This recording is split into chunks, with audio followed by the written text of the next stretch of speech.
Good afternoon, Yuba Sutter. This is the Yuba Sutter Political Spotlight, and we'll be live for the next 2 hours at 14:10 a.m. The Patriot. How's everybody doing today? Excellent. Good. Operating on very little sleep. I'm 6 aspirin in today. Oh, boy. Doing fine. Well, we're joined. I want a box of chocolates and a long stem rose. Why? Everybody As knows. soon as you get a meter on your bed, you'll get those. Oh, yeah. Well, we're joined today by Mark Boomgarden, soon-to-be city councilman Mark Boomgarden. Well, I guess we should go there, but hopefully that's the way it's going to run down. He's been out and about talking to everybody, and he's getting a really good reputation for being out in the public and just saying what he means, meaning what he says, and having a real good attitude about the race. I mean, I've never seen a better attitude about running a race than these guys are having right now. So Mark seems to be doing really well. How you doing, Mark? I'm doing great. Thank you for having me this morning. Oh, or no. actually, I guess it's this afternoon. Yeah, it's kind of afternoon. It's been a long weekend. You've had a packed schedule this whole weekend. Yep. Because I've seen you at most everything. Yeah, I've been out and about, that's for sure. With Non-stop. The weather's been cooler, so it seems like it's still morning. It's not hot yet. Hopefully it's not going to get hot today. I would like that. I think I'm going to barbecue this afternoon, and if I can do it in some decent weather, that would be awesome. But we'll see. How do you barbecue spaghetti? No, I'm not that's eating the side dish. We're having steak and spaghetti on the side. Oh, boy.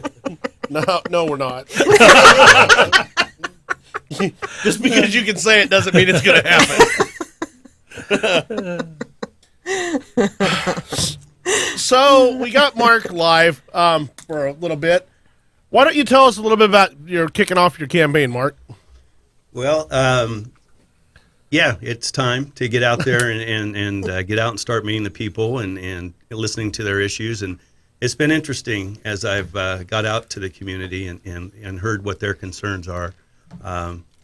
Yuba City is a great place to live, but it's not without its share of concerns right now. So it's good to hear what the people are having to say. Have you lived here your whole life? I know you've been here a long, long time. I just don't know how long you've actually been here. Well, actually, my mom was born and raised in Marysville. Okay. And so I've been in the area my whole life, but I actually moved up here in '79 and stayed.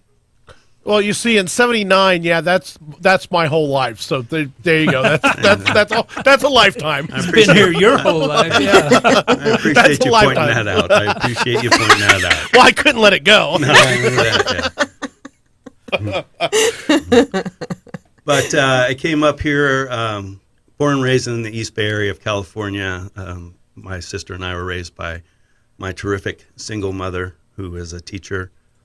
Came up here to play baseball at Yuba College. Yuba College had a good team, and I was fortunate enough to play on that team. And that's where I started also working as a volunteer in the fire department while I was away at college, or up here at college. And boy, 30 years later, I was still doing it, and I enjoyed it. Meantime, went to school, finished off my school. Have a master's degree in public administration from Chico, and a lot of other training that went on through the fire service. Spent a lot of time fighting fires. Well, being a fireman, you just put the wet stuff on the red stuff, right? That's all there is to it. Yeah. That and sitting in recliners waiting for the bell to ring. Exactly. That's it. I've never heard that before. Well, Jason, you were in fire. My son was in fire for a while. There's a lot more to it than anybody could possibly fathom. Whenever you think about, you think about what police do. They've got detectives. They got the jail. They've got all the stuff. We've been pretty heavy into the sheriff's race. But fire, there's hazmat. Anything you can possibly think that a policeman doesn't do, the fireman picks it up. And like we always say, Tom, if you're going to call somebody, you call a fireman. You don't never call a police officer. You just don't. Yeah, well, that's one of my rules.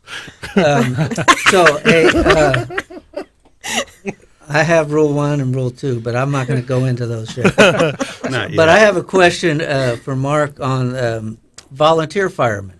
Mm-hmm. If do they still use volunteer firemen, and how does a person get into that?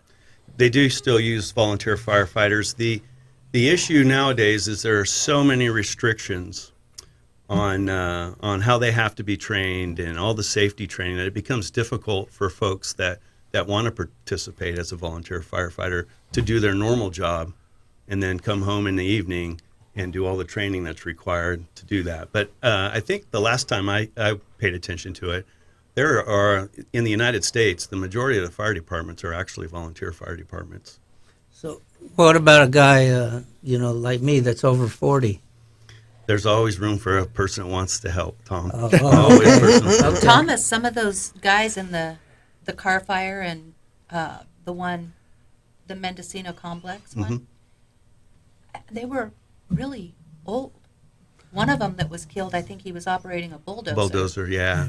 Yeah, there's a lot of support activity that goes on with those bigger fires, and so they'll start pulling people from all walks of life that'll come in and help, whether it's volunteering or maybe they're doing bulldozer work or moving food and supplies into the fire. Jeez, Tom, you're a spring chicken. So you Well, I can hold my own out there. Are you over 40? Huh? Are you over 40?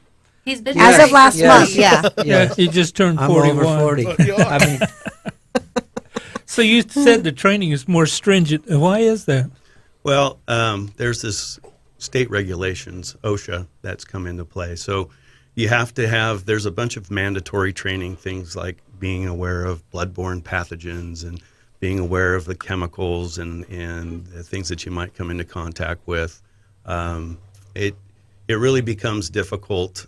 Like I said, the biggest issue is time. You just have to provide the training, and the people have to have the time to take the training.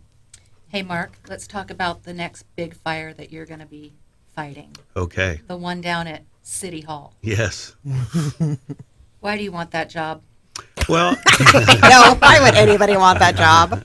We don't care why he wants it. We want him to Yeah, have we it. want you to have it. That being said, Well, why? yes. yeah, that's probably the biggest question that people ask. Why are you doing this? You spent a lot of time doing it with the city, and maybe that's the reason I do want to do it is because it's going to sound a bit cliche, but it's true. The city was good to me and my family as we raised our family here, but at the same time, I have an inside perspective. I have an idea of how I think cities should be run.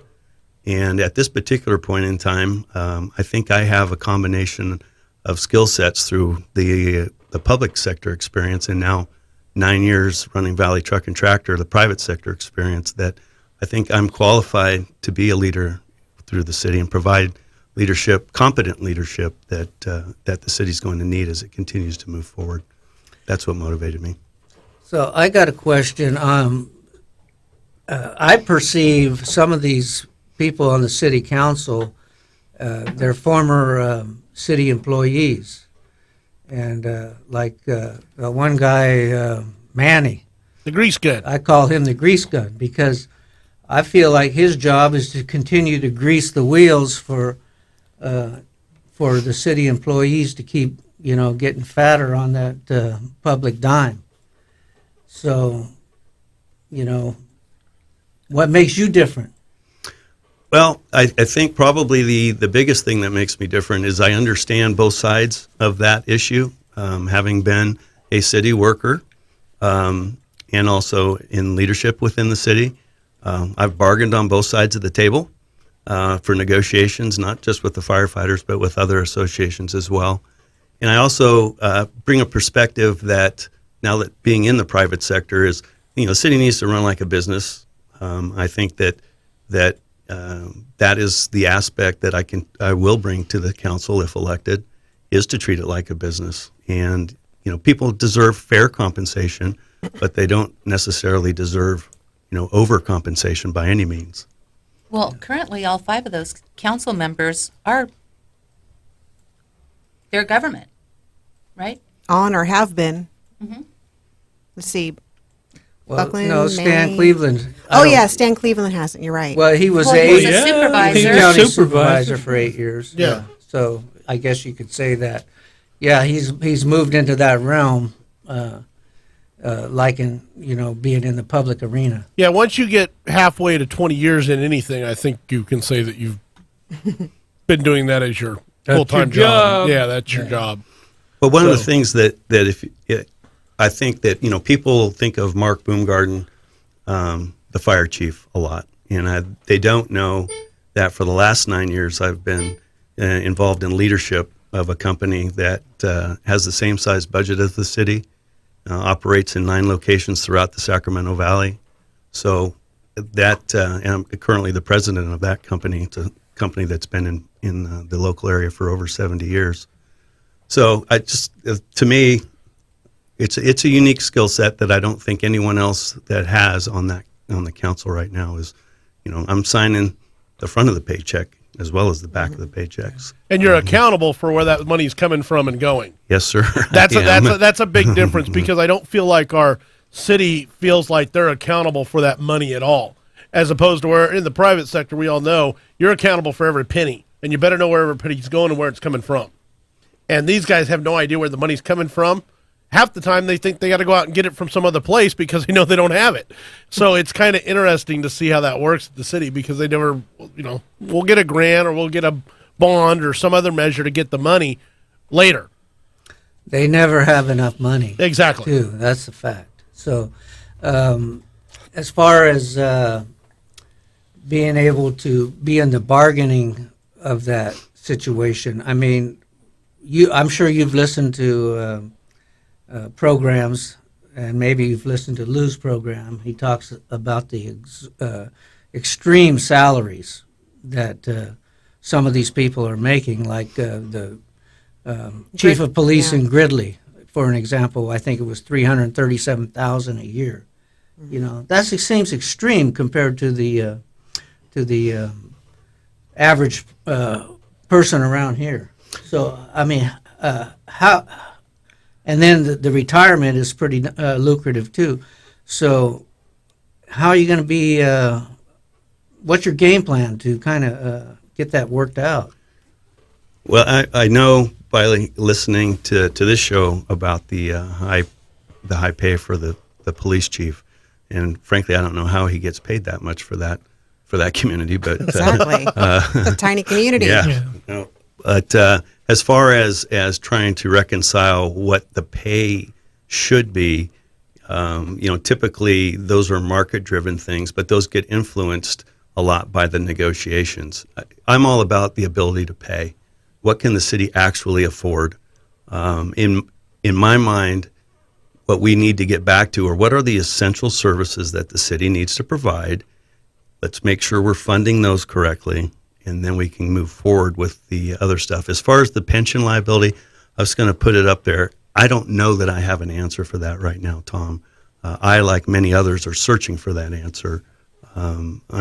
It's going to be a big deal. It's a big number. It's not going away, and we're going to have to figure something out to attack that. It seems like we're trapped in a catch-22 because the last Board of Supervisor meeting I attended, there was 3 different union sections there, all with their hand out. And I don't know of any other business in this area or actually in California that gets the benefits and the pay that city and county employees do. I mean, the public servants are no longer servants; they're our masters. It's the pyramid is upside down, and we're all trickling down to the top. So I mean, it's been said that a lot of that is set in stone, and people that go into the city council or whatever public office think they might be able to make some changes, but they run up against a lot of brick walls in opposition to that. But talking to you, I believe you think you've got the skills to maneuver in that field, which I think is crucial. Well, I've always been able to solve problems. I think that's a keystone of my success, both as a fire chief and as a company president. There's usually a solution out there. When it comes to the city council, of course, you have to have 3 votes. So it's important that, as we move towards an election, that we make sure that we're looking at folks who I think have some business acumen or leadership ability. They're experienced in that, because the challenges aren't going away. I do believe they're going to continue to mount, and it's important that we begin to try and address these to the extent that the council can do that. You can't just continue to ignore stuff and not pay attention to it. But like I said, I'm going to be honest. I do not have a solution for the unfunded pension liability as I sit here today. I don't believe anybody does, except for one taking more money from us. San Diego, through an initiative in 2010 or 11, I believe, turned away from CalPERS and into a 401k type system. Now, the court just overruled that because 2 of the people involved were city councilmen, and the court said, well, you had to negotiate with the unions to, you didn't do it properly. You had to go negotiate with the unions to front this initiative. So it sounds like if private citizens were to front an initiative, maybe it would get further along in the court system. But the courts are definitely looking out for the unions. Yes. Hey, now what about in the private sector? You're running that operation, and just lately we've heard about DMV employees sleeping on the job half the day and stuff. I mean, there's nobody sleeping on the job in my operation, okay? And I'm pretty sure there's no one sleeping on the job in your operation. Every now and then, the old man here might get a nap on the couch, but that's it. When we're in the field, we are getting it done, and that has to be. So, to up productivity of the employees there, you have to be. I think the city council will have to be overseeing the management to get that done. Don't you think? I would agree. Our company is supports the ag industry, which are some of the best people you could ever work for. I used to think that I still think that firefighters are tremendous people to work with, but now having some experience working with farmers and the risks that they take, and the folks that work with them that they take, I put them very close, if not at the same level. But as far as a work ethic, for me, it's all about shared expectations. This is something I've always embodied. I was taught early on in my career was, people are going to have expectations of me if elected to the city council, but I certainly am going to have expectations of the folks that I'll be leading. And, when you have those shared expectations and there is open and honest communication, I think that drives accountability. And, that's been a cornerstone, I think, of the success that I've been able to enjoy in both careers now. Weren't you like the youngest fire chief? Or is that just because I was there when you were promoted to fire chief, and it seems like at the time you were like really young. And I remember hearing that you were the youngest fire chief. That's what I've been told. I can't say that for sure. It wasn't something that I necessarily wanted to do at the time, but it worked out, I think, for both myself and the city. What it does is it speaks to your abilities, your ambition, your motivation, your drive, all those things. You don't achieve that kind of a level at such a young age without those qualities. And those are qualities that we want to see in our leaders. It was an honor to be selected to that position at that time, and I'm a type of person that sees his job and gets it done. And I'm not a self-promoter. I get in there and roll up my sleeves and get stuff done. So I'm not the kind of guy that's going to run around and say, hey, look at me. That's just not me. And I think everybody who does know me realizes that as well. All right, now you just walked into it. Okay. So what do you see as your first job that needs to get done at the city? Well, a lot of that's going to depend on who else gets elected here on November 6th or 2 weeks after, after the absentee ballots are counted or whatever it is. Yeah, 2 weeks Right, after the yeah. election, Or at you least might get to 2 know. weeks, You know, there's a lot of pre-work that that I'll need to do in regards to, you know, I'm ongoing with meetings with city staff right now. I've worked with almost all of them, so I think there's a good level of conversation, communication with them as well. But really, where I'm at is again setting those expectations, and those expectations, you know, as one councilman, you can't set those expectations. They need to really be set as a group. And I'm hopeful that if I am elected, I'm also elected with folks that share at least some of the same ideas I have so that we can move forward. But accountability, I think, is always a good thing. It's not a bad thing. You know, people, oh, okay, you're going to be accountable. What's wrong with that? There's nothing wrong with holding people accountable at all. Well, if we were all held accountable to our actions, which we should be, then it makes the world a much better place to live in. I agree, yeah. It just makes it easier to operate. Okay. Well, that was kind of a roundabout way. So if tomorrow was the election, what do you see that you need to change? What do you see that you need to get into to figure out what's going on with the city? Tomorrow's the election. Looks like you're going to get it. What's your first feet hit the ground? What are you doing? My first thing to do, again, I do still think that you're going to have to meet with the other council people, see what kind of support you have. Gotcha. After that, it's a meeting with the person that directly reports to the city council, which is currently the city manager.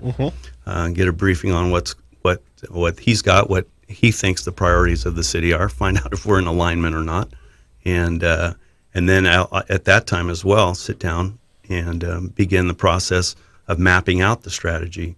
Again, we've got some budget issues. We got to get back to making sure that we're fair and consistent with how we treat people, how we treat business. I'm aware now that I've been out and about talking. You know, there's some businesses that want to come to town that have been thrown pretty significant roadblocks. You know, treated badly. There's jobs there. There's tax revenue there. I think to me, being business friendly, I know running a business in the city, there are some challenges. It's definitely a problem. You know, to truly be business friendly, you need to really be business friendly, and you can't promise this and promise that, and this person gets this and this person doesn't get that. I mean, it's a mess when you have that kind of stuff going on. I got a question. Now, we talked to another city councilman, and it seemed to be his main motivation was that to expand revenue for the city. Mainly, how can we generate more revenue for the city? Now, what you just were talking about was like, how do we get business to thrive in the city, which is good, but I would think that would be your a more of a priority there, and then the revenue will come. Exactly. So it's not to be revenue driven; it's to be business friendly driven. You know what I Exactly, mean? and that's where he was missing the total point. And that was an active city councilman that we messed with. Yeah. So, Yeah, I think number one, I have a personal belief that you may do better by trying to grow your businesses that exist than you can to go out and try and attract people to come in. There's infill that can go on here. I think, you know, the city doesn't have a specific role in workforce development, but there is a lot of buzz, and I tend to agree with it in regards to making sure that whether it's the high schools or the community college is preparing people to come to work rather than just pass them on to another college. I know in my own business, we're working with that. I sit on the Ag Advisory Board for Yuba College. We're trying to get some ag mechanic coursework in. And I know that in talking with some of the car dealers in town, there are decent jobs that we just got to prepare our young folks to take here locally. Again, that's not necessarily a city role, but you can certainly help influence that. Boy, I am glad to hear you say that. exactly. You know that? Yep. Because it is, in this day and age, in the nanny state that we live in, it seems to be like a lot of people think it's the public's job or the government's job to create jobs and provide this and that and everything else under the sun, which you just told us your your heart and mind on that deal. It's not their job, but at the same time, you can help. You do what you do, and these things the private sector will fill in. Exactly. I mean, that's the way I see it. It's like the right idea of government. We're there to protect your rights and make sure that you can make a living, but it's not our job to make that living for you or give you that living, which is what we were told by a city councilman this week that we interviewed, that's government's role is to provide for the people. And then he backpedaled on it and said, no, that's what I meant is it's our job to protect their rights. Well, that isn't what he said. So, anyways, just getting off the beaten path there. I got to go to break real quick. We'll be right back.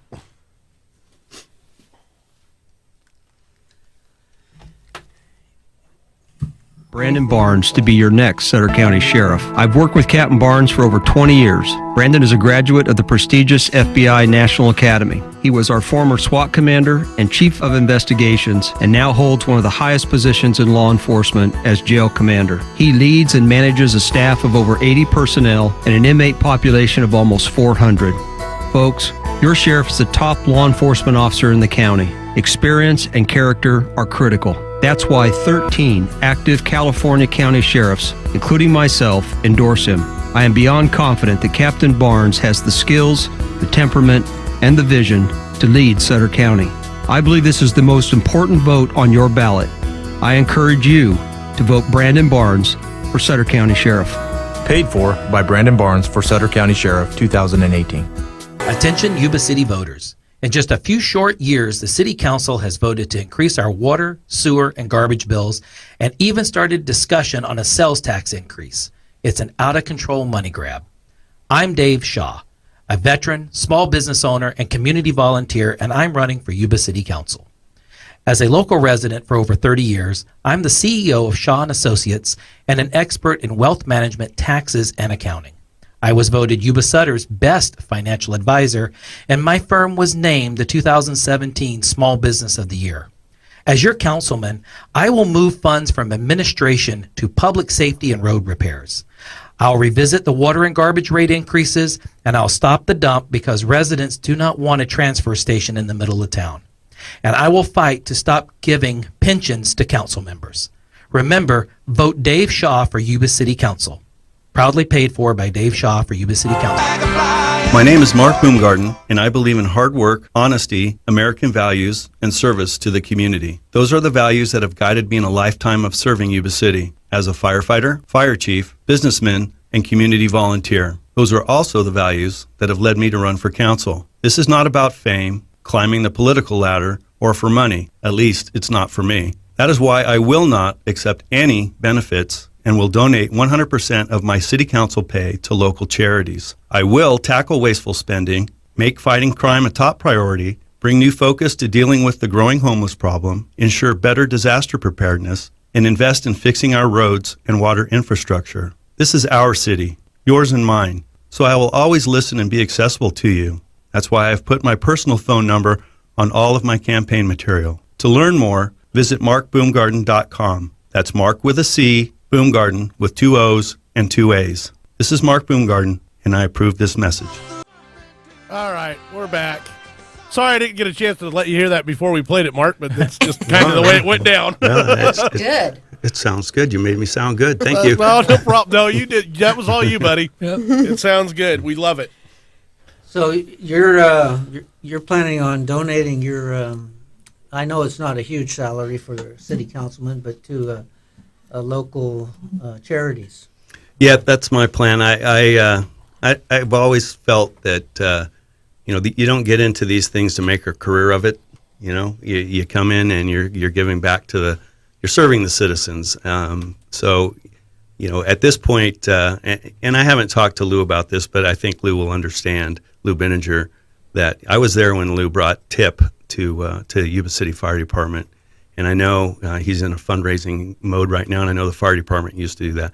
But TIP's definitely going to be one of my trauma intervention programs. Definitely going to be one of the charities that's going to see. If I got elected, they would see the charity money from me. And I've heard nothing but good things about TIP. Yeah. It's been around for, what, 20 years at least? 24. 24, yes. But you know what's awesome is it's local to our people. I mean, it's just like with, the campaign money that's raised. We like to see it kept here. I mean, that's really good, Mark. We really, really appreciate that. That's really awesome. I mean, it goes to show. I got to ask one question. Sure. Are you looking at this as a full-time job or a part-time job? Well, a part-time job with a full-time effort. How's that? There you go. All right, That's that a works. good answer. That's a very good answer. Because it is a part-time job, but that's a perfect answer. That's a good answer because I think it's going to take the full-time effort, but it is a part-time job. So, and I know some of the people in city council right now have made it a full-time job and their only job. And I think it's time that kind of stopped. I mean, come on, really?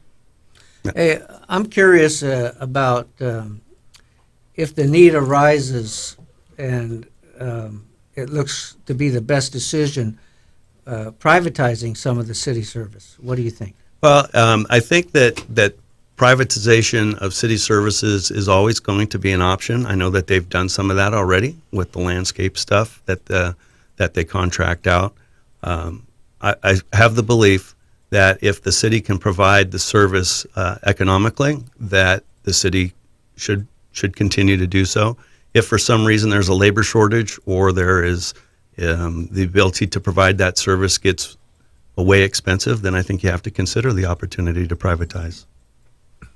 What about our water situation? We might as well bring that one up because that's a hot button issue for Yeah. a lot of people. Yeah. I know my water bill keeps going higher and higher, and not happy about it. Just so an what- irritant. You're an irritant, Tom. That's all you I are. can be irritating to some people. That's what I've That's heard. what we've heard. We've heard Yes, people call you yeah. an irritant. Even my wife thinks I'm an irritant at times. So, I lost my train of thought. Water. Okay. You were asking me about my Yes. So, what about the people and their water? It seems to be like a control mechanism these days too. Well, if I understand the issue, and I'm still trying to get my arms and mind wrapped around it, but some of this has to do with the notion that you're only going to get 50 gallons to use, and some of the stuff I've read is, my boys have left the house now, but I know that if I'd had my 3 boys and my wife and I at home, 50 gallons wouldn't go very far at all. So I'm not sure where that number's coming from. But, increasing the water rates are always going to be something. I think water is the new gold of California. You hear that often. And that issue of how the city continues to provide one of those essential services, which is water, I think it needs to be a lot of interest in that coming forward, is making sure that we're doing so economically. I was listening to Lou this morning, and he was talking about how expensive it is in Marysville compared to the other communities. So obviously it's an issue I need to get a bit more up to speed with, Tom, but it shouldn't take long for me to do that. Now, sometimes you just got to use water, like when you take a shower. You can't use a blower. You take a shower every day? You don't got to take a shower every day. So you get my drift, right? I hope not. I don't want you to drift if you're not taking a shower. So, hey, Mark, I don't know what to think about that. I might give you a little kick. I know you will. And you're within range, too. So what I'm saying is, washing dishes needs water. There's certain things that are just better with water. And Paper plates and plastic utensils. yeah, Come on, to man. keep cutting us back and cutting us back, which I think is the plan for at least throughout the state, is a big irritant to me. Yeah. So we've got to find something in there. We've got to find ground that's going to be good for the people. So what do you think? How are we going to do that? It's a great question, and you got me on this one as far as a plan for that right now. It's like when you brought up when we met before, and you brought up Agenda 21. I'm going to have to go back and take a look at it, but I think that's that's one of the things that I can bring to the council is, number one, I'm going to listen to people. I'm going to do so respectfully. And when something comes up I don't know about or don't know enough about, you can count on me. The voters could count on me to go find out about it. That's that full-time effort that he was talking about right there. Don't you believe him? That's a beautiful answer, Mark. I believe you. Thank you for that. And you know what? You get a lot further whenever you tell somebody, I don't know, but I can look into it and I can get you an answer. Just give me a little bit. Yeah. And, you know, just hearing you say that you'll talk to the people, we literally got told this week that people are, what was the exact term? Irritating. They're irritating. And the answer was yes. From a city councilman, Tom asked the question, so you just think people are irritating, and we got the response back of yes. Really? And he sounded very irritated when he said that, too. Then you're in the wrong job. I'm sorry. But as a city councilman, your job is to listen to the people and then take that to staff and try and figure out, be a liaison between the people and the staff and not always rubber stamp what staff wants. Sure. It's like being a police officer. You know full well that you're going to be dealing with a lot of issues. And if you're not able to deal with it effectively without going off the deep end, losing your temper and shooting a guy full of holes or whatever. Or you're stomping out of a meeting or whatever. Throwing your mic down and I'm leaving. So you know all that going into the job. You would think. Yeah. But apparently not all of them do. You have to set your attitude for that position. Exactly. Yeah. Well, some people just don't have the temperament, and that was blatantly obvious to me the other day. Or have too much temper, period. Yeah. Mark, I'm very encouraged for Yuba City that with the possibility that you're gonna succeed, you're gonna be on that council.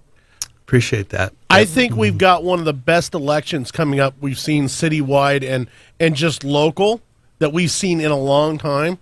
And the thing that people need to understand is your vote is going to be more important this time than it's ever been before. Because the fact is you actually have a couple of good candidates out there. You have 3 seats available, and there's only 5 people that sit on the city council. Now, I know we all know this, but I want to explain it to the people real quick. That if you elect 3 new, no incumbents, 3 new city councilmen, everything you know at the city will change. Definitely. It has to, because you have 3 new votes coming in, and all it takes to control it is 3 votes. So, I mean, you've got a real chance to change something here, folks. If you'll pay attention, get out, meet these guys. And I'm telling you, it's Mark's hour, but the whole thing is also Dave Shaw. I mean, you talk to either one of these guys, their attitude does not change. Their mentality, their truthfulness, their straightforwardness, it does not change. They're jovial. They're fun to be around. They're just genuine good guys. And I'm telling you, you elect those 2 and then figure out one more that you like, we have a chance to shake something up at the city. And I can tell you right now, you go by City Hall and I guarantee they're shaking in their shoes. And it isn't about that they're scared. They're just afraid of change. Mm-hmm. But it's time for that change to come. And I think these guys can deliver that wholeheartedly. You know, I'm going to say too, Mark, when I heard you were running for city council, I didn't know you from Adam, so all I knew was former fire chief. Oh, it did not sit well with me. I'm thinking another guy to grease the wheels. But after I've met you, and it's been probably about 6 weeks, and we've seen each other quite a bit, your demeanor, your attitude, and your work ethic have all been made an impression on me. Mm-hmm. So, I mean, you got my vote. Yep. Thank you.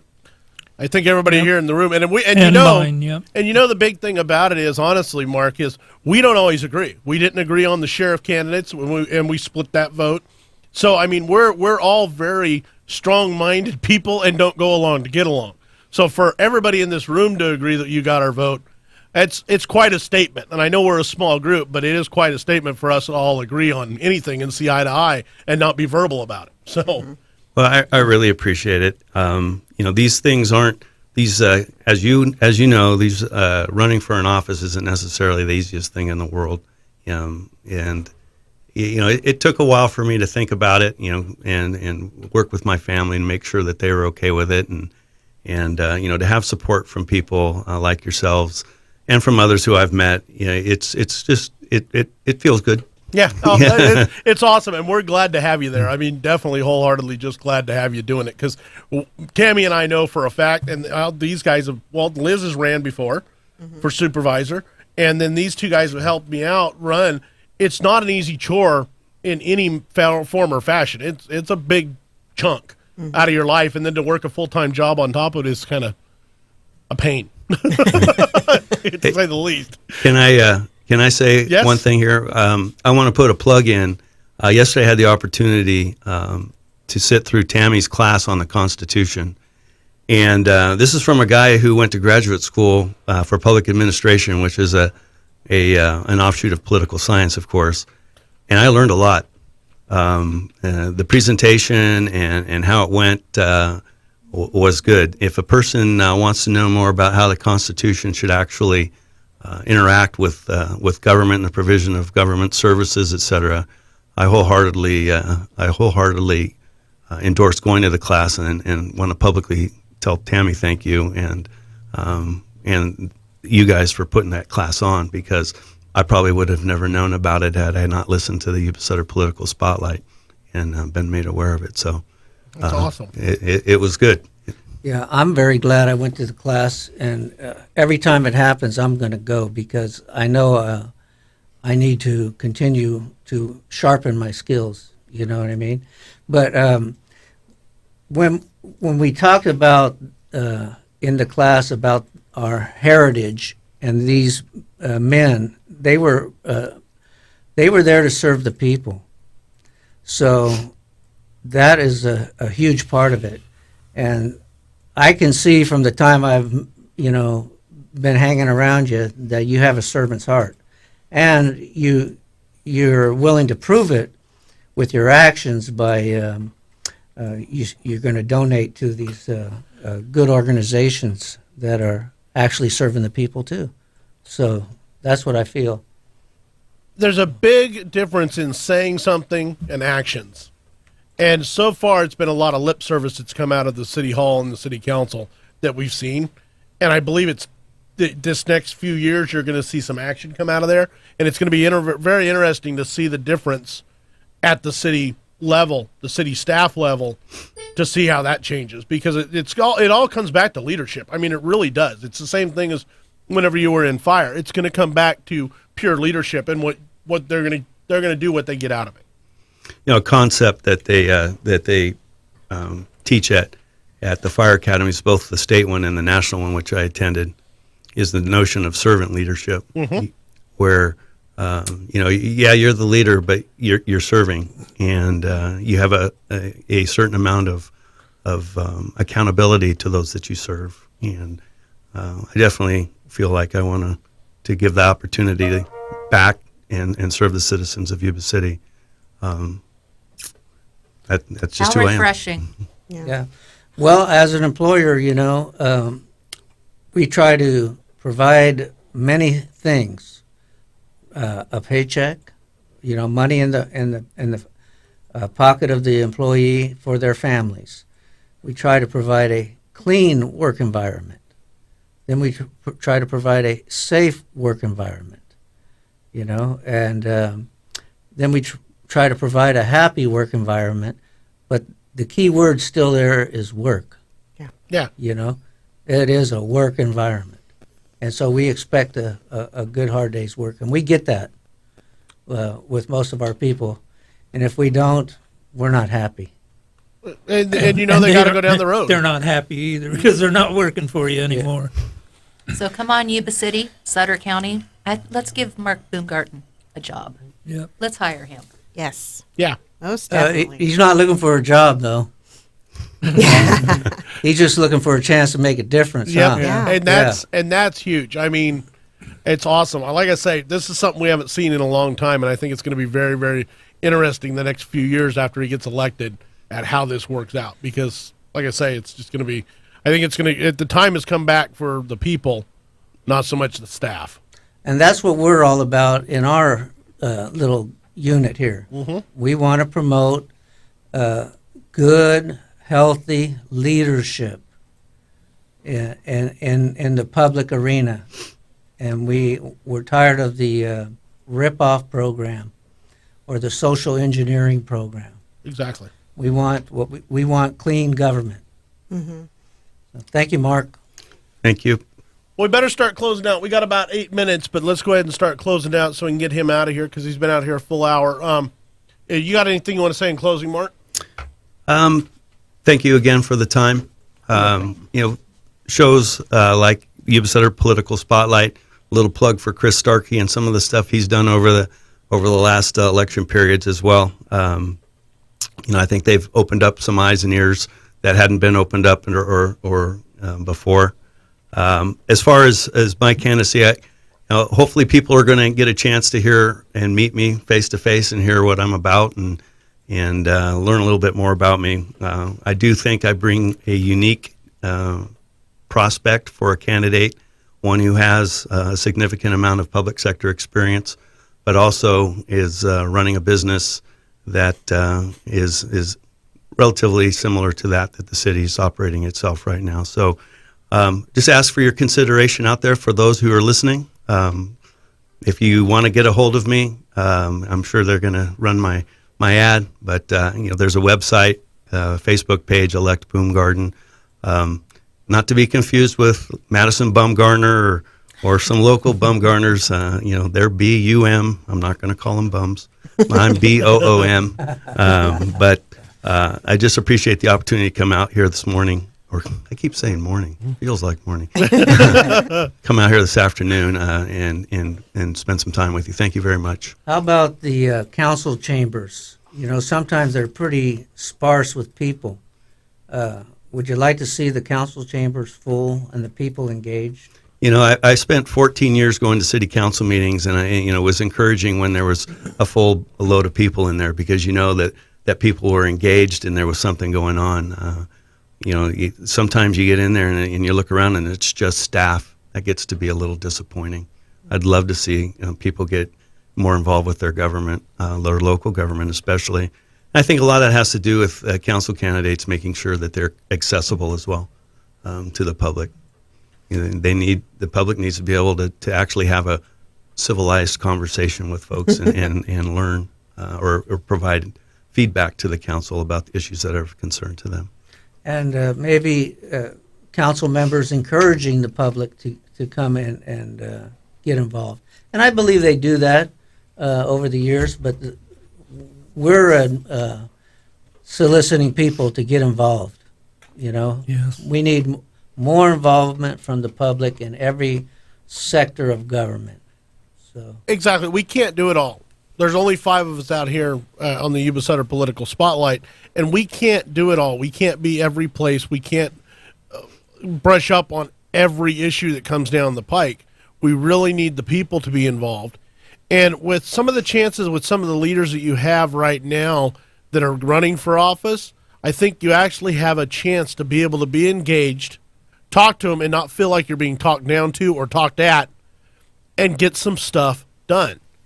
Because you're going to have your voice heard. It's not going to fall on deaf ears. I know everybody, even myself, whenever you go to City Hall and you go to the city council chambers to get something done or want to feel like you're getting something done, and Bill goes all the time, especially the supervisors.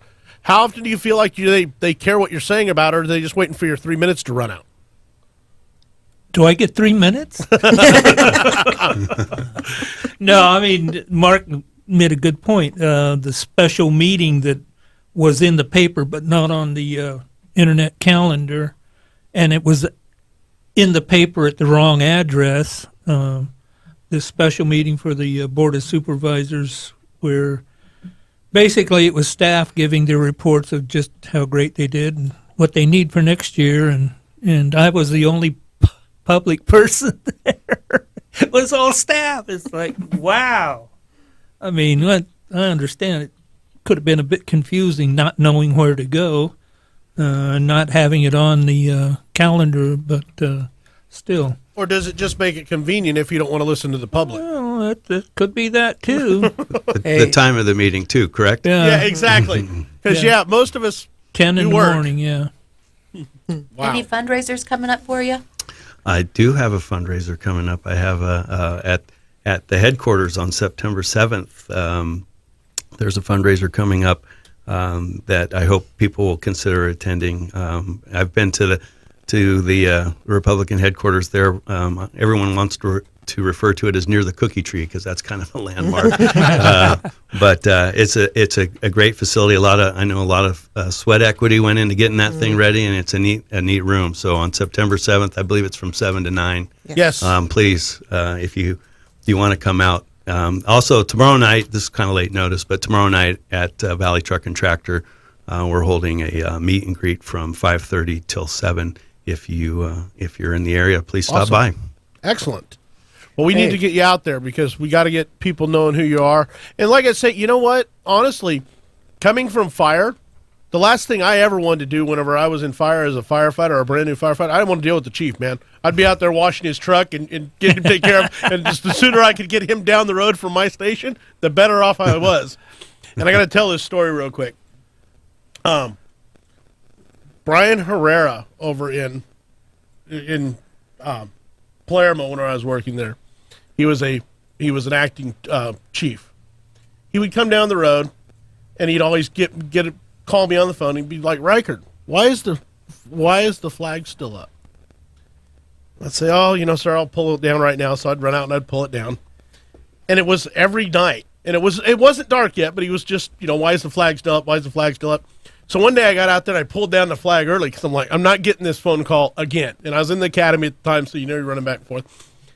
And he calls me up and he goes, "Where's the flag? Did you not even put it up today or what?" And I'm like, "Wow, really? Come on, man." Just couldn't win for losing. No, not with that guy. Doesn't sound like. But you know what? Ended up being a really good guy. And I mean, it was a lot of banter back and forth.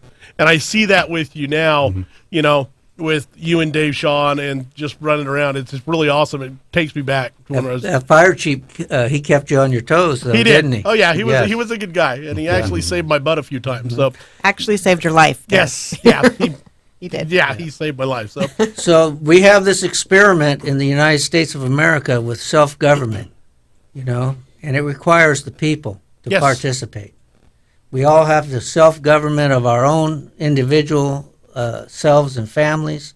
And then we all Brett, thank you so much for coming out and spending the time with us, Mark. We greatly appreciate it. Thank you for the time. All right, Thanks, we'll see you Mark. soon.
Check out the Territorial Dispatch. Papers are weekly and can be obtained free at distribution or by mail through subscription. It's only locally owned and operated newspaper in the region. The paper is the rest of the story. And also check out the E-Territorial. It's an online version of the Territorial Dispatch which features local news and events for the Yuba Sutter, Colusa, and Nevada County areas. You'll also find daily and breaking news updates, current traffic, and weather information, along with a calendar of local events. Visit the E-Territorial at eterritorial.com.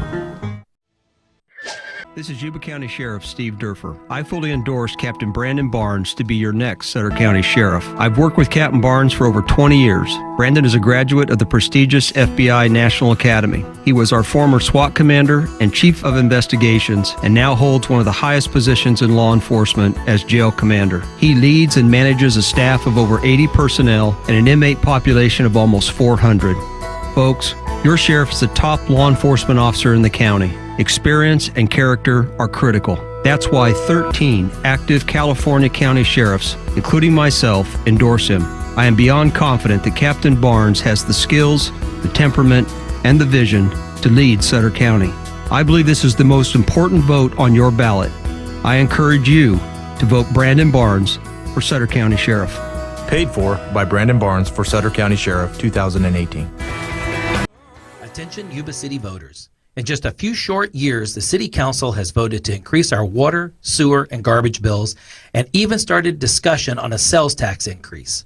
It's an out-of-control money grab. I'm Dave Shaw, a veteran, small business owner, and community volunteer, and I'm running for Yuba City Council.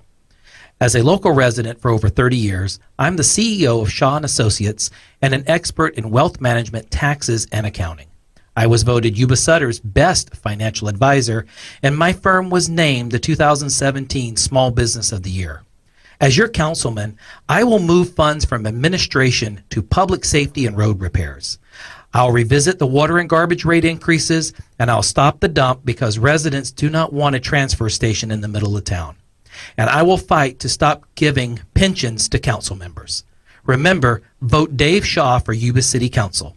Proudly paid for by Dave Shaw for Yuba City Council 2000. My name is Mark Boomgarden, and I believe in hard work, honesty, American values, and service to the community. Those are the values that have guided me in a lifetime of serving Yuba City as a firefighter, fire chief, businessman, and community volunteer. Those are also the values that have led me to run for council. This is not about fame, climbing the political ladder, or for money. At least, it's not for me. That is why I will not accept any benefits and will donate 100% of my city council pay to local charities. I will tackle wasteful spending, make fighting crime a top priority, bring new focus to dealing with the growing homeless problem, ensure better disaster preparedness, and invest in fixing our roads and water infrastructure. This is our city, yours and mine, so I will always listen and be accessible to you.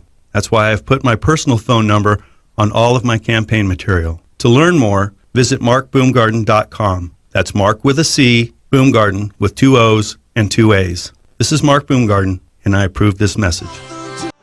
I think that song really fits Mark. I just really think that's a good fit for him. But I agree. You did a good job with Thank you. that. You always do. But we got to switch gears now. And I want to switch to this real quick because, and I told myself that I was going to quit and I was going to stop and I was going to stop making fun of this guy. But he just can't keep himself out of this limelight. So here we go. Hang on. Let me play this real quick. Oh, my uniform is so neat as I walk along the street, dressed so nicely from my bottom to the top. All the motorists in sight are incredibly polite, cause they know that I'm a big deal traffic cop.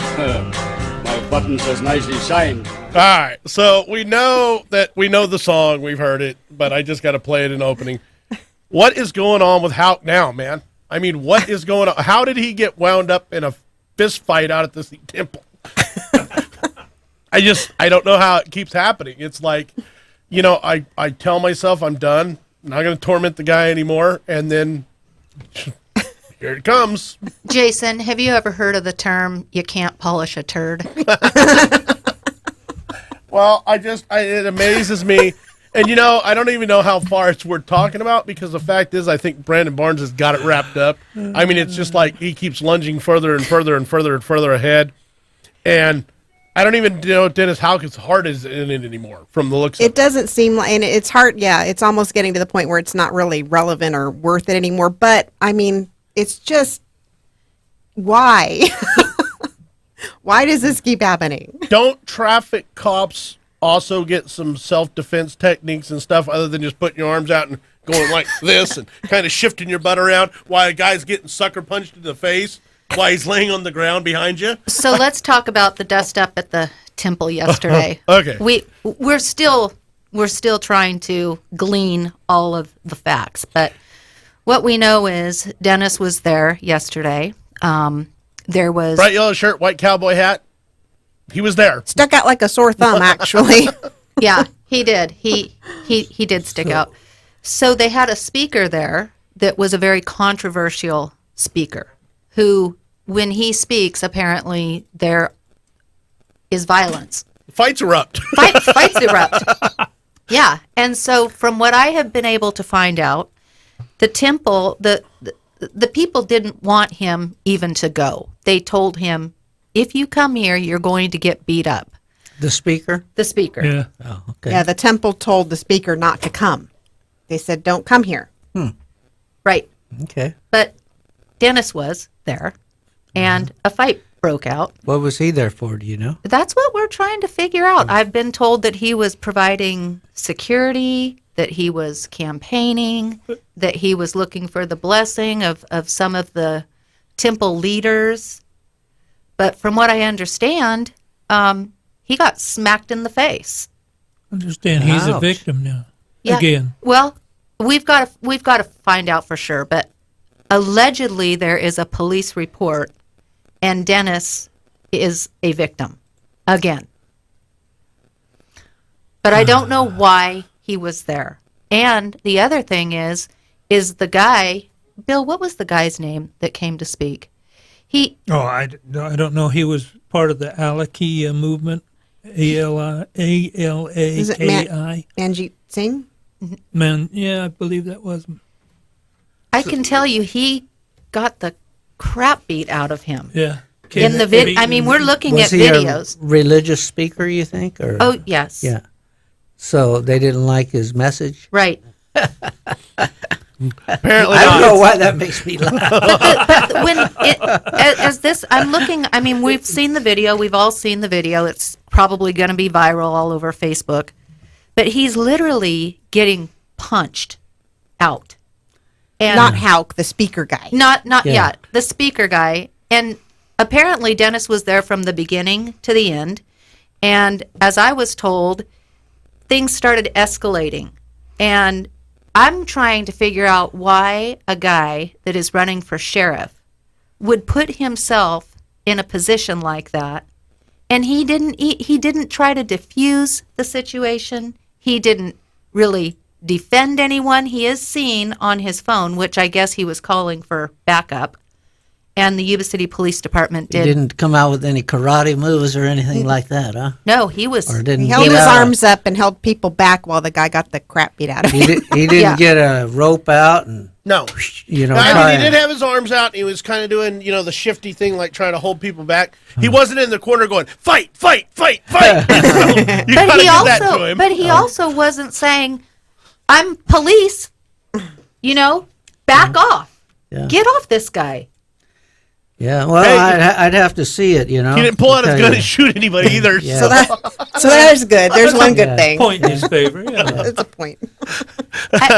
It's almost getting ridiculous to the point of, I'm tired of hearing about him. Well, there is one thing. You can't make this stuff up. For He me, finds for himself me, in some really weird positions. I'm I telling want to you. know what the message was that guy was giving, you know. Well, the Well, message, it pissed a lot of people off. the message is I want to know if I like it or I don't like it. it's all to do with how they comport themselves at their temples, and it's just like everything else. Some Now- people think they've got a better idea how to do things, and like the state of Jefferson and the new state California, that's people get angry. Of course, we don't come to blows, but we still. Oh, now, come on now. We had a city councilman that we interviewed that I thought was going to punch out our irritant over there. we damn irritants. Well, Bill, you're no better. I know. You know how you get. I know. You I know know how how you get. I know how to push buttons. Yes. So, Dennis, we'll finish up with Dennis, right? Yeah. Yes. Go Let's ahead. finish up real We're- quick. Yeah. I'm done with Dennis, actually. I think everybody's done with Dennis. So It's not even just, fun anymore. It's pathetic. It isn't fun. For my own curiosity, was this on the news then? Yeah. Oh my gosh, it was on the news. Well, it was breaking news. I went on to the Indian stations, on the internet, and I couldn't understand basically what they were saying, except for Yuba City. Yeah. Yeah. Yuba City. But I mean, it didn't hit the local television networks. Not to my knowledge. Oh, okay. I think we're I'm big just news over in curious. India, though. Yes. It was, It was we- big yeah, news, yeah. we're big news in India. So, Okay, moving on, right? Dennis made the India news. Yeah. I hopefully the Appeal Democrat puts out some sort of an explanation. Ikugura. Why our Gora. sheriff's candidate injected himself into this situation. Like I say, you can't make this stuff up. I don't know where it ends, but wow. The Dennis Houck saga. It is. The saga continues. It's exhausting. That's not the first dust up they've had out there at the temple. Oh, no. Oh, no. Every now and then they get in a good brawl. So But it hasn't been with a sheriff's candidate involved. no, but it seems to be working for them, right? I You know? like people who are rough and tumble. I like, you know what? Stand up for what you believe in. I think it's awesome. So I like the rough and tumble. So, hey, there's some new news on the grand jury, isn't there? Is there? Well, we still The no report report. the No report. the no report. So yesterday at about I guess it was about 11:15 in the morning, I was alerted that one of the county council attorneys resigned on Friday. And it was interesting to me about this particular attorney because he was the one that was assigned to the grand jury to counsel the grand jury. So we're not talking about the judge. this is a deputy district attorney. Yes. Yeah. No, deputy counsel. Deputy counsel. I'm sorry. Not the Okay. DA's office. Oh, okay. Not the DA's Oh, office. okay. County counsel's office. They got deputy counsels too, huh? Yeah, they got Yeah, a bunch he- of them. Yeah, Bill, he made a boatload of money. I was told he left for a better job, but 147,000 with these benefits. 100 grand base pay. So the county council is not able to handle that job by himself, and he's got to have helpers, Her. well, or she. Yeah. Yeah.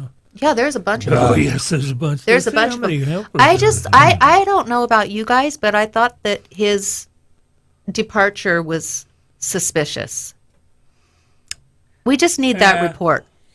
Well, it just goes to everything that keeps getting revealed is just more for us to speculate on. And the longer we go without a report, we have to continue to speculate that these things are just, they're connected and they're just very suspicious. And we have a lot of questions and we have no answers. It's secretive. Yeah. Right? I remember when John F. Kennedy gave his speech about secret societies, and he used the phrase, in American society, the being secret is repulsive. So, yeah, there seems to be a lot of secrecy in government these days. Well, and you've all heard me preach about my dad and everything. And his big thing was if it's secret and it's government, it's not good. It's just, there's no way it can be because they're always looking for that pat on the back. Mm-hmm. And by gosh, if there was good in it, they'd be all patting each other on the back about what a good job they did. Well, they need to operate in the light, just like the Bible says. Yep. The government needs to operate in the light. It's not ethical. It's not right that report went to some people and not the people that own that report. Because That's a there's fact. plenty of people that have read it. Plenty. But not us, we the people. That's right. Not We haven't. you peons over there. Yeah. Well, I just got back. I had to leave Not for a us second. subjects. But I want to thank Matt Conant for coming out to Oh, yes. To our Constitutional Republicans meeting on Thursday night. on Thursday night, and he knew he was going to get bombarded and hammered with questions. The guy still showed up to the showdown. I Yeah. mean, he really did. And he gave some answers, didn't give the answers that I wanted to hear necessarily, but you know what? He showed up. And none of our other county supervisors showed up. And you know what? He shows up quite a bit. Exactly. He does, yeah. So, I just want to, I mean, really, for the Yuba Sutter political spotlight, not everything we give shout outs about is bad. And the guy did show up, and I just want to throw that out there that we appreciate it. And he answered some questions, and I thought he gave pretty good answers. I wished he would have elaborated a little bit more, but still, I thought he did a 'cause pretty good job. He has the same questions we have, and that's why he penned that letter on behalf of the citizens of Sutter County because, we need that report. Exactly. And that makes it all the more disturbing that it's a report drafted by, our citizenry watchdog group in charge of keeping these, county governments accountable. And Then whenever it paints a bad light, we're not allowed to see it. right. We could always recall Judge Aronson. Well, that may be the next thing. I mean, really, I don't know what else to do. We've got to do something. Yeah. We can't let this be precedent. No, it'll just continue and So that's pretty much about it on the grand jury report. Yeah. Right? This one guy who was involved in oversight on it, he went to another job in another town. Yes. Okay, cool. Yeah. Sutter County is having quite the revolving door with its employees.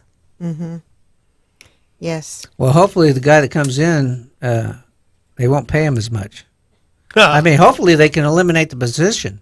I mean, because personally, I think the county council should be able to handle the job on her own. Looks like there's three deputy positions. I do my job, and I wear a lot of hats. So, yeah, Well, that's what people in the private sector do. yeah, we push harder and we push longer. Right. Well, So I don't know. Yeah, so I'm on the county council website. So there's Gene Jordan, of course, county council. Then there's an no, is it assistant Gene county Jordan or council. Gene Ferguson? Because it appears to be both. on Transparent California, It's Ferguson. Uh-huh. Yeah. Oh. Probably had a name change after she got hired or something. No telling. So let's move on. That's pretty much it on that, right? We want to talk about our interview with City Councilman Stan Cleveland. Do we want to talk about that? That was your interview. Yeah, wasn't that was it? I like think your that- interview. You were the main No, I topic was- there. You were the main target. Yeah, but I was the most quiet. I know, but that's Well, That's the how you interesting irritate thing people. was the calmer you got, the madder he got. Yeah, It was a strange reaction. I've seen that a couple times with Mr. Cleveland. what. But we interviewed because we wanted to find out what his. Well, we're trying to reach out to most of the candidates and talk to them and find out what their plan is, why they want to get reelected, and with the incumbents is a little bit different because we asked him, what has he done in the 12 years that he's been a public servant, and so we had a few more questions, so his went a little bit longer. But the problem that I have is, and you guys were there, was how do you go and try and get votes and yell at people? I don't quite understand that and get that aggressive and that angry and expect for somebody to back you. Now, I struck a nerve because really I kept my questions. you asked about water, Tom, All I asked about was the water bill and the water program, and that just he lost instantly it. got very angry. So I guess it touched a nerve. Had you been to a city council meeting and asked about that subject? No, I have not. well, I think you need to go. Well, no, it was bizarre to me because the reaction was so out of proportion with your question. So I was assuming there was some kind of history there. I'm like, well, is he picking up on a previous engagement? I mean, did he get really highly irritated in the previous engagement, and now it's just I've had previous engagements with him, but not on the water issue. And wow. Well, any to that I told him I thought that to that level. No, the last time I really engaged with him was at a meeting that we had in the same building we were in yesterday, where we talked about a lot of political things, and I told him that his job is to be interposing for the people, and that he needs to contact the governor or whatever, or and go to work on our behalf. And he didn't like it. So, but What he were didn't. his He didn't explode accomplishments? on that meeting. in his 12 years, what did he give? Well, he went to Washington, D.C. for a specific purpose, and this was before. 6 times over 12 years. But He not- went to Washington, D.C. But not to smooth, because that's not the word. Build relationships. That Build is what- that is what he relationships. said. That's because So- we asked why this couldn't have been done remotely, and he said, "Well, no, you have to be in person, standing in front of them to build those relationships." You can't do it through the computer, through Skype, or like I do all the time with engineers and, and just do this and have conversations and run, through Plan Grid. We show each other what we're thinking and everything. We don't have to be face to face anymore. Apparently, in Washington, D.C., they don't have the internet. No technology. I don't know what else to call it. But isn't it great that Stan knows how to build relationships in Washington, D.C., but he sure doesn't know jack about it in Sutter County? Well, apparently we're just irritants. Didn't Al Gore build the internet? Not in Washington, D.C. But he took it with him when he left. Okay. So here was the thing that I took away from the meeting most, and I wrote it down. And you know what? I'm going to pull it up just so I can say it verbatim, where it doesn't get lost You in took translation. real-time notes? I Is that took what you're real-time trying notes to- there, oh, and I my. was trying not to be rude and being on my computer the whole time, but I did take notes because I was like, you know what? I got to write this down because I don't want to get it wrong because Stan will call me on it. Tom asked Stan directly, "It's an inconvenience to deal with the public?" Stan, yes. Shooting from the hip, that's what he said, is yes. It's inconvenient to deal with the public. Oh, I about fell on my chair. But that we were all there. We all heard it. I took the notes on it. That's what was said. It was absolutely unbelievable. Well, we brought that up because when so many times people go to the city council meetings and they leave there feeling like everything they said fell on deaf ears, and really that they're irritated with the people that come to speak. That's the biggest complaint I hear Yes. from everybody. Yes. Yeah. So, and I mentioned my deal with a public employee when my place got burglarized, and how such bad attitude I got.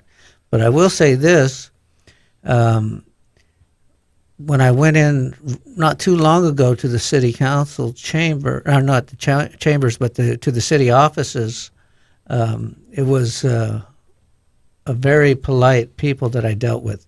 And so there seems to be a little change happening there. Oh, the staff is. And They're very professional. yeah. So that was Well, I know that the Political Spotlight they posted on Facebook that there were 4 council members that had endorsed, oh, God, now we're going back to him again, Dennis, Endorsed and out. endorsed Hauk, but Stan, Well, it was kind of interesting because I led off with, "We know that you endorsed Houck," and he said, "Well, I didn't endorse him. I said he was the best person for the job." And I said, "Okay. Why did you think he was the best person for the job?" And he said, "Well, he was the only one with the plan. At the time, he was the only one with the plan." And he says, "Now I'm back." He said, "I am backing Barnes now." And that was fine. That's great. We enjoyed that. But then Tammy pulled it up on on the Facebook page and says, "Well, then maybe you ought to tell Houck that you're not endorsing him anymore because he still has you in his endorsement on his page." hey, Dennis, here's a news flash. Stan has pulled his endorsement. Yes. Well, it was kind of, But also, I did follow up with him when he said that he felt that Houck was the best man for the job at the time because he had a because plan. he had a plan. And I asked him, I said, "Well, what was Dennis's plan? Because I haven't seen it. So, what plan are you referring to?" And he said, "Well, it was just in our conversation, the Yes. conversation that I had with him." And I mean, people can back whoever they want. It's fine. It's just, but I would expect him to stand his ground on who he did back and but whatever. Well, here we're back to that old thing again about why didn't Stan just say, "I like Dennis. Exactly. Dennis is my friend." And he did say, he actually, in his defense, he did say that, but it wasn't that cut and dry. But then he said, "But I'm backing Barnes now." Yes, no, exactly. But also, we talked about why he wanted to be with the city council Yes. for another term. Well, that was another question that we asked him. We asked, why are you looking to get elected with the city council for another 4 years? That was our exact question. Yeah, and he said basically he was Working on that overpass. he wants to continue working on an overpass at Highway 99 and 20, and that because he feels that's very catalyst and very, very important for the city, and it's going to change the whole city with And that overpass. yes, if elected, he'll go back to Washington, D.C. at least 2 more times to build relationships there. Probably to get that done. yeah. mean, He did not say that, but He didn't say may that. do that. But anyway, that they're working. He wants to work on this interchange, and he said that the way I received it anyway is that the main goal was to get this done so we could draw more businesses to Yuba City. Yeah. Okay, because then more businesses is higher tax revenue for the Yes. city. So More money. yeah, and that seemed to be his goal. I kind of like Mark Boomgarden's approach better, where it's not our job, right? It's not our job to spend money to get more people here. Right. We just provide a business, an infrastructure, And a an business- atmosphere. and a environment. business-friendly An environment, and then the business will come on their own. Yeah, Bill- that's kind of the way I see I it. wonder if all those trips back to Washington, D.C., if Stanley even knows what the job of the government is. Well, we asked him. We that. asked him that question. What is the purpose of government? We asked him that, and what was his response? Protection and providing the people with services Right. was his exact answer. Yeah. I didn't write it down, but that was pretty close to exact. Yeah. The So we way I- corrected him and told him that it was to secure our rights, and he says, "Well, that's what I said." I'm sorry, but there's a long ways from what you said. What was that? What is actually government's job and what you said? But we let him go on that one. We let him slide because after the combativeness, I mean, it's kind of like, well, really, we're not going to see eye to eye on anything, and where are we going to? I mean, it was going to be a shouting match or whatever every time it seemed like. And I've already been labeled a bully, so I don't want to be called a bully anymore. So I kind of just let it go. Tom, you should have just walked on down to the cookie tree and got him a cookie and some Hey. milk. Hey, I'm a big boy anyway. It did not affect me much because I've already seen it before. Yeah, I I've have seen too. a temper flare from him before, and he can really go from zero, 0 to 60. Yeah, like that. Well, it seems So- like I got the impression that it happened often because he has a method to get himself back under control and to regain his composure. He has a whole method where he's got to, Deep breathing. He has to speak to himself, shut his eyes, and, kind of like That's what. Go to his that's Kinda what like he when go did. to his safe space. It's kind of like whenever I start rubbing my ears and go, woosah, woosah. Yes, Beverly Hills Cop. No, that was Bad Boys. Was it Bad Boys? was Bad Okay. I did not realize that I got under his skin that bad, but I definitely did because he was putting his hand out Yeah. and pointing at me and putting his hand out. It was quite interesting. How many times Yeah. did he have to go to his safe space? Just the one The time. one time, Yeah, Did it he- was but but about. it in was for front of like a you? full minute. It took some time. I wasn't there. I know. You missed it. I I'm know. telling you what, you missed it. I wasn't there, but I would love to see how Stanley Cleveland decompresses. Yeah. Well, We pretty much described it. He had to internalize, I guess, basically. Yeah. Yeah. So. Like we didn't have like any he coloring started books or anything to use. So. Was he like meditating? yeah. What? Yes. Yeah. That's pretty much what it was. What's interesting is I know you've all seen the clips on the news or from whatever you've seen of where a guy beats up his wife and the cops come and take him away, right? They're hooking him up. And I'm not saying Stan beats his wife or anything like that. I'm not. I'm just saying but you've seen it And what Stan and Tom reminded me of is the guy who beats his wife, and then the cops come and hook him up, and she's going, "Don't take him away, don't take him away," and he's going, "They don't know how you get, do they? They don't understand how you are, do they? They don't get it. You know how you are, and I had to knock you around in order to make you understand." And that's what I took away from that. And I'm going, "Oh my gosh!" I don't think Tom would ever plead for them to not take him away. No, though. but it was really funny because he's going, "You're such an irritant. You're an irritating person, and you're just an irritant. And you're doing you it on purpose. And you're doing this on purpose." And I'm like, wow, that's what I got from that. And I'm like, wow, really? Thomas, do you So- know how to push Stanley's buttons? Oh, he does. I wasn't even trying to push anybody. But it doesn't take a lot of Yeah. skill. So, I'm but- not saying but- you don't have skill, hey, but I'm just saying. Here it is. I've forgiven him immediately for it. I don't have any hard feelings. Well, what I thought You was know? the calmer you got, the madder he got. Whenever he wasn't getting a rise out of you, the madder Yeah. he was getting. And He that's not couldn't- my usual either. I know. Because usually I like to get right in the middle of it. Well, Yeah. usually you're telling them, "Look, it's America, and we have private property rights. If you want to step behind that chair, I'll tell you how it's going to work." Like we had quite the amusing deal before our meeting started because we had a guy trying to return his His equipment to from Comcast Comcast. next door. and that's And normal Tom right there. And he was banging on the door, "Let me," because they had already closed. "Let me in, come and talk to me," you know. And finally I banged on the door and I said, on the window. And I said, "Hey, I'll talk to you.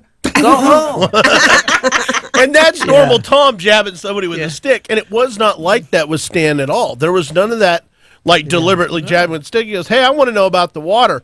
Stan Yeah, took so- that personal, like Did he s- was the one that raised your water bills. Yes, So, Did he come in with an attitude? No. Did he come No. in? No. No. What was his demeanor when he came in? He was fine. Yeah. But He just came in and so sat down and So weird. Anger issues. So That is weird. let's segue a little bit and talk about the water, because we did ask him about the water rates and, you know, why it keeps increasing, and, you know, they got the same old story that, and I, you know, I'm willing to recognize that we have infrastructure needs, okay, that need to be upgraded, okay. But I did say to him, you know, you guys need to trim some of the fat out of the top too. You know, like the Department of Public Works director making big money, and he seemed like he said that was like off limits. Didn't you get that impression? Well, no, he said that. He that's said totally- that cannot yeah. happen. Yeah, that cannot happen. So Trimming the fat cannot happen? not at the top. Yeah, this is the what I took away from it anyway. But we also talked about the tiered system that they have in the water program, where you pay Base. for base rate for so much water used, and then when you go past that, you pay a higher rate for your water and a higher rate for your water. Now, and it goes up in tiers. And I read a while back, and it's been several years ago, about this not being legal in California to have a tiered system like this, and I believe PG&E does the same thing, runs this tiered system, and he did recognize that was truth, wasn't it? Didn't Yeah. he? He said, "Yeah." He kind of skirted around it, but yeah. Yes, but at the same time, They'll have to revisit it, is what yeah. he said. At the same time, he recognized what I was telling him, and they need to change their model for billing because of that.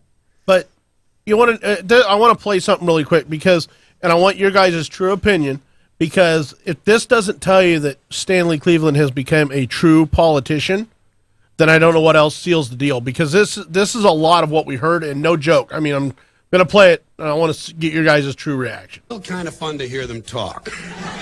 In particular, it's fun to listen to Washington talk. Whenever the issue of term limits comes up, I always tell people the only term limits I'm interested in would be to limit some of the terms used by politicians. They speak, of course, with great caution, because they must take care not to actually say anything. Proof of this, according to their own words, is that they don't actually say things, they indicate them.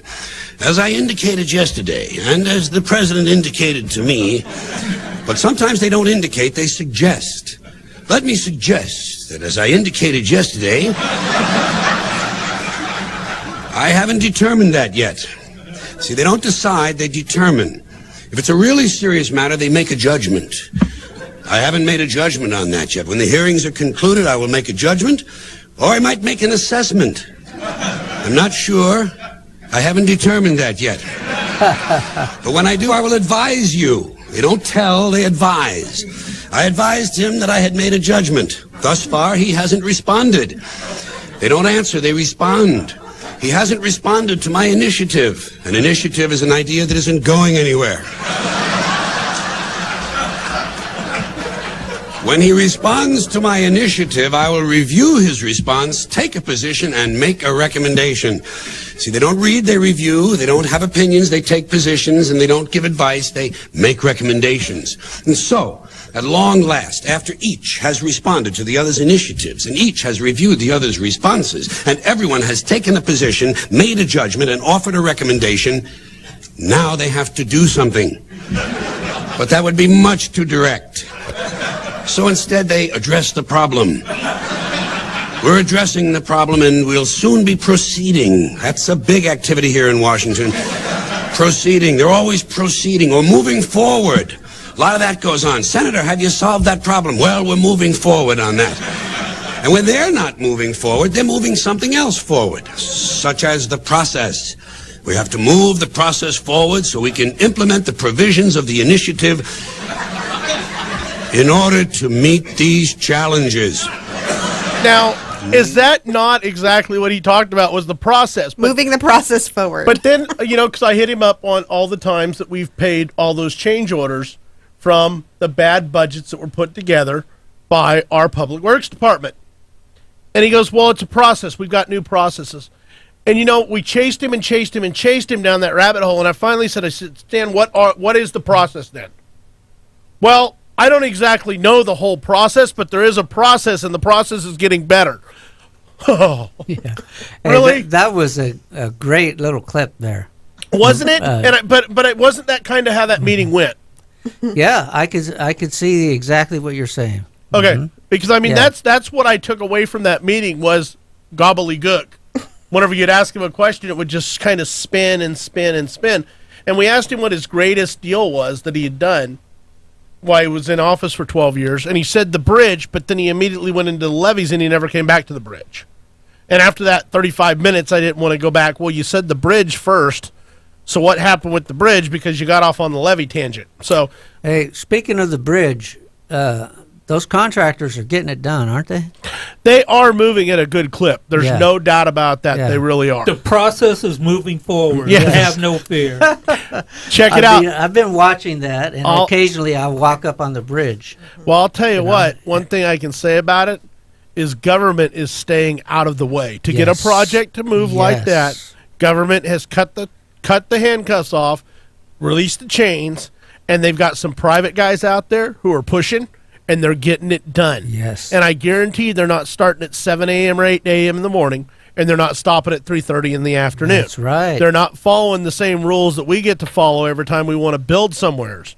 They're building before 6 a.m. I guarantee that they've got mud spinning in the street and are pumping and running. That's a fact, And Jason, because I've been up on the bridge at 4:30 or 5:30 in the afternoon, and they're still augering down. Exactly. So they're not following the same constraints that government's put on us. And I'll tell you what, you want to build America, you want to make America great again, get government out of the privatized system and let us go, and we'll Thank build you you. something. Because you know, and I know, sometimes you will have to submit an item on a government project. Oh, It yeah. might be just a screw, okay? And it's going to take 4 weeks of going back and Well, forth check it out. to get them to accept that screw. Let me explain this process real quick. First, you've got to get a submittal. Then the submittal goes into me. I put the submittal forward. The submittal comes back to me rejected because they didn't like the type of screw or the depth of the screw, or they need more information on the screw.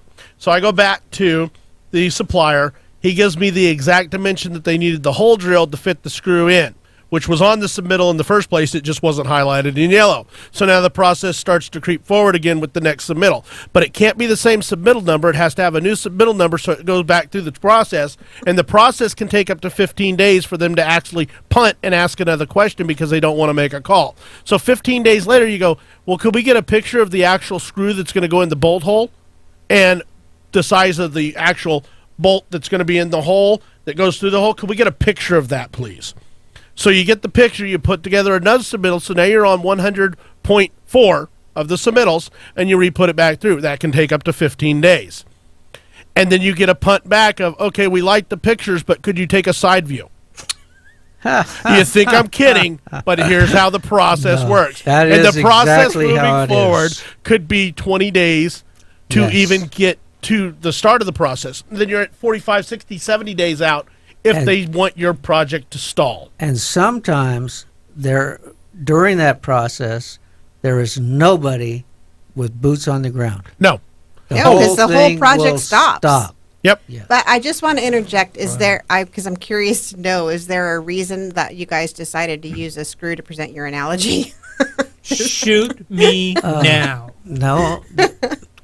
No, there wasn't any particular But you're reason. getting screwed, yes. That's kind of where I was going with that. Yes. That's where I was going. So where's our T-shirts?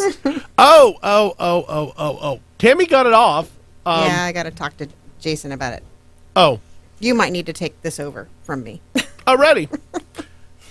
Not a Yeah. problem. They're out of 4X's. So what are you trying to say? What are you trying to say, Bill? I don't wear a 4X, dude. Come on. 3X? No, I wear a 2X. I wear a 2. Do you? Yeah, I just got to make sure it's the right size, too. So is the process moving along on the T-shirts? The process is moving forward. This is campaign And- T-shirts. And we're going to have to... The process hasn't stalled. Yes, it's Yeah. The moving process forward. still moving forward. We're going to have to get together and have a meeting about the process. Yes. We haven't determined yet. Can you take a side view of that? Who are Wow. we interviewing next? I think it's Stacy. Stacy Brookman. Yeah, I've got Stacy. Does he have any signs out yet? I saw a sign. Yes, did I you? did. I saw Okay. a sign on Garden Highway. You know, Darren Gill made the comment that signs don't win elections. He told that To to somebody. and I heard that, and it was in response to my buddy David Shaw's signs, you know. And he says, but I told that person, I said, you know, you need to go back to Darren and let him know, you know what, signs don't win elections, but sign placement does. If you have more than the other guy and you got more support than the other guy, that means you have more votes than the other guy, and it's going to win him the election, dumbass. I think Darren Gale is absolutely terrified of Dave Shaw. I think Darren Gale is scared of his own shadow. I'm But- going to give a shout out to Darren. God bless you, Darren. Thank you. There's a attaboy for you from me personally. Why do you keep doing that? I'll tell you later. Oh, gosh. So, let's talk about the candidates that are running for city council. There is Mark Baumgarten, Dave Shaw, Derry Ali, Westmoreland. Brad Westmoreland. Oh, that was loud. Wow, what was Whose was that? that? I What have blew no- up? Oh, that was... Wow. Did Let me mute that. Holy cow. I haven't been getting texts lately. That was... So we just got pinged. okay? got So you, pinged. we, That was the Suk NSA. Sadu, Suk Sadu, Grace Espindola. Race Espindola. Okay. That's it. There's quite a... No, quite a Well, did you say and- Daria? And Uh-huh. I Derry said Ali. Derry, Yeah. yeah, and then Stanley and and Sweet Life. Yeah. Yeah. Okay. Did we say Grace Espindola? I was Yes, looking at she something. said Okay. Grace. So, for me so far, I like Dave Shaw and Mark Baumgarten, and I haven't really got to know the others. So we haven't done interviews. Yeah, we're still needing to do a few more interviews. So next week will be, we have already on the books, Stacy Brookman is on Tuesday, and then we still have, tentatively I put Daria on what did I put her? Wednesday. Wednesday. Okay, because when I spoke with her, she was driving, and she was going to verify on her calendar, but she believed that was the day she had clear. So I want to make sure I get confirmation. I haven't gotten confirmation back, but we did put her down on Wednesday because I didn't want to have that spot taken by somebody else and then not get her in. So far, Boomgarden and Shaw have both been very active. That's what I see. Very active, but very, very pro the people. Yeah. And very pro. And they are from the private sector, you know. Exactly. They're not looking, I believe genuinely, they're looking to help the city along. Yes. Yep. And they're not in it for political purposes. No, I don't believe they so don't either. need a job. They don't need a job. They've made a fine living. They've done, a lot of things, and now they're looking to fix something. Yes. They're looking for something to fix. And it's just like you around your shop. Whenever you're walking around, you're looking for something to fix. If you're hanging out for the day, you're like, what can I do that's productive? Yeah. And I think that's where they're at in their lives, is they're looking for something to do productive. And luckily, it's not going to be around their house. It's going to be for the people in this city. And that's kind of how I'm looking at it, is, they're just looking for something productive to do. They don't want to spend all their time doing it, but they sure think they could, Well, they lend live a helping here. hand. They Exactly. live here. They love it here. Yeah. They see the issues. Exactly. So I never have to look for anything. It's always staring at me. Well, you know what I understand, but Yeah. you know what I'm saying. the analogy that I'm trying to make. Yeah. Do you hear that in your head? Yeah. Do you go to a safe place? Did you Safe meditate place? sometimes? No. To No. pull I have no yourself back safe in? place. Okay.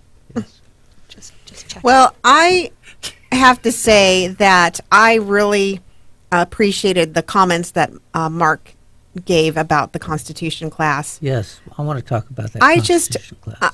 feeling, I don't know, there's so much emotion in me because this is going to be,